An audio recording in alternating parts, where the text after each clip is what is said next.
So here's my problem. I'm an anxious crafting girly who is tormented by a constant stream of dark thoughts and irrational fears that can only be quelled by keeping my hands and mind busy by crafting. Which is fine, that's not my problem. My problem is that I can't be constantly crafting at every waking moment of the day. But I was thinking about how fishermen wear those like fishing utility vests, presumably to fish at a moment's notice, like on a nature hike or at a grocery store. So I thought, what if I make a crafting utility vest? Something where I have all my supplies on me whenever I need them. Even when I'm standing up, then nothing would stop me. I would never have to feel my feelings again, even for a moment. So let's get started because the dark thoughts are already creeping in. In lieu of a plan, let's just start by cutting out this Diane vest pattern from Indie Pattern on Etsy. Here's me doing my very best to say something interesting about the process in the moment. This is weird. Maybe this kind of cool craft vlog style video doesn't work so well if all of your thoughts are just alternating Taco Bell cravings and existential dread. Okay, I have a question for you. Do I have a short torso or do I just have my pants hiked up way too high here? Well, I'm not gonna unhike my pants, so I just cropped the bottom of the vest to match. Okay, now that I have a base, I can start thinking about what tools I want to have literally on me at any moment. I'm thinking crochet hooks, scissors, measuring tape, spool of thread, stitch markers, pincushion, and lots of pockets. And something to go here. Yell out your suggestions, I actually can hear you through space and time. Now that there's a plan, we can move on to watching me fumble through trying to make a pincushion to put on this vest. Obviously, it has to be a classic tomato cushion. That's the cutest of all sewing accessories. But I'm cutting it in half and adding a backing board so that I don't stab myself like a voodoo doll every time I try to use it. The first attempt looked like it had been forgotten behind the fridge for 15 years, so I finally actually looked at my tomato cushion to see how it was made.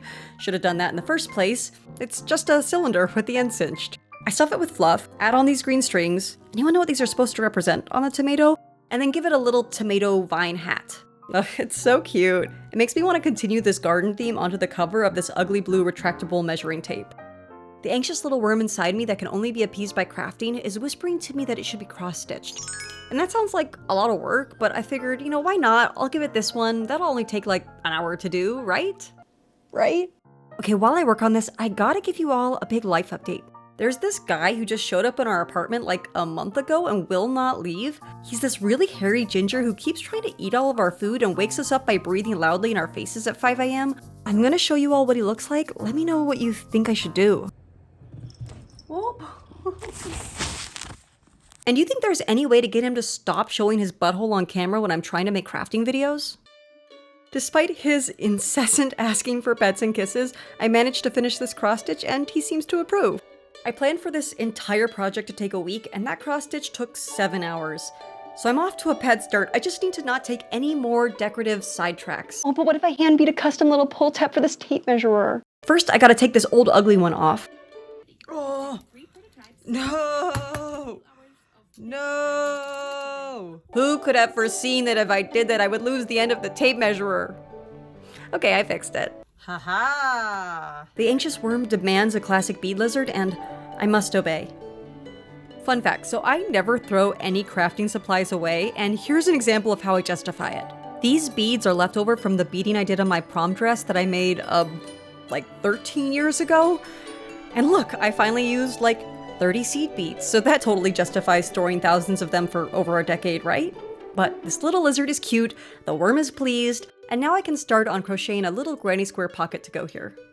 Does a granny square, which is full of holes, make for a good pocket? Why no? Thanks for asking. Watching someone crochet is about as exciting as watching paint dry, so here, instead, enjoy the beautiful view from the window by my desk. I love looking out onto the brick wall and barbed wire through my window bars every morning. I told you that I'm in craft jail, right? The hairy little man supervised the rest of the process, though I gotta tell you, none of his advice made any sense. And now these are all set and ready to be sewn on, so let's continue this crafting speedrun by quilting a little tool pocket. So I've never made a quilt before, but sewing squares together still counts as quilting, right? This worm keeps telling me to embroider it. I mean, yeah, it's a little plain, but I don't have time. This was supposed to be done in a week. I'm embroidering it. I had a very long and boring Zoom meeting to sit through anyway, so what else was I gonna do? Hopefully no one in that meeting noticed, and hopefully none of them are watching this video now. After washing off the stabilizer and sewing on the lining, this pocket is done and we're only half a week behind my 1 week schedule. Now up here, I want to put 3 little pockets for tiny things that need to be sorted by color or by size, like beads or bones, or all the strands of hair that I've stolen from my friends. And because I'm afraid of what the anxiety worm will do to me if I say no, I'm gonna make custom block printed stamps to decorate them. First I make one in its image, and then I make it a little ladybug and a butterfly friend. Maybe then it might leave me alone? My fabric paint is looking more like a B-movie sentient sludge than paint, so the prints didn't go super well. I fixed them up with a paintbrush, which, I don't know, does that defeat the point of block printing? But while I'm already being naughty, I might as well cheat a little bit more by using some old stamps I made for other projects to make decorative patches for the back of this vest. I'm such a scoundrel. After petting the little hairy man for a while, the paint is all dry, so I can cut out the little prints and sew them into vague pocket shapes. They get matching flaps because I don't want to risk losing any of my hair collection. I've been working on that for years. Down here is gonna be a big catch-all zip-up pocket for all the stuff that I will inevitably realize should have gone on this vest in the first place. Just a nice, simple, blank pocket with no unnecessary decoration. Oops, my hand slipped. I'm embroidering it. But honestly, this is the most fun part, and crafting really is soothing for me. Halfway through this project, due to some voice issues I've been having, my doctor asked me to do a week of steroids and not talking at all to see if that would help. And if the roid rage and the silence weren't enough to stress me out, my videos suddenly started getting a lot more attention. And don't get me wrong, that is awesome, and I'm so excited to have you all here watching along. It's just that it's also been kind of an intense exposure therapy after being too anxious to post online for years. Leave it to me to get anxiety from a good thing. So doing some embroidery and watching like 3 seasons of Gilmore Girls was exactly what I needed. And that leaves just one more pocket to prep, the scissor holster.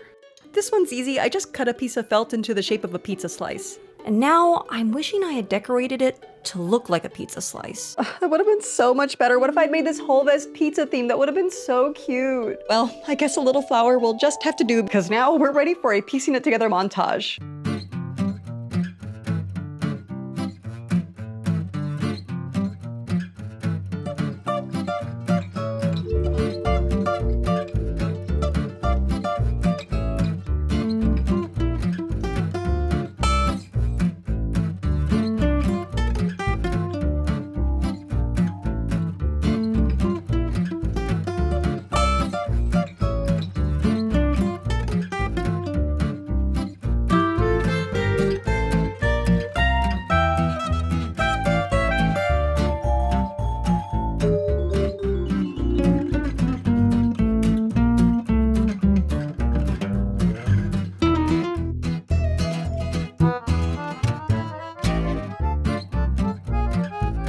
Okay, interrupting here to say that I still had to make a little spool holder.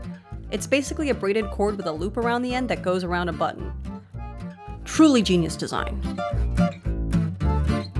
And I just remembered that little empty spot at the beginning that you all yelled out your suggestions for. And those suggestions sucked, so instead I'm just embroidering a little name tag. Yep, that's me, Goblin Kid. I know I need to make bias tape for the edges of this vest, and I've never made that before, but I did watch half a video on YouTube, so I should be good to go.